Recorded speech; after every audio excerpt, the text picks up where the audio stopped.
Durga plastic fighter আছে না ভাই, শুনলাম নাকি তুমি গান করতে পারো।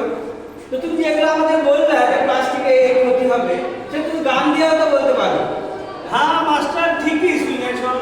ঠিক আছে তাহলে শুনো। হ্যাঁ তো বলো, তাহলে আমরা গানেই শুনি তোমাদের কথাগুলো। চলো জি বাচ্চারা, শুরু হয়ে গেল।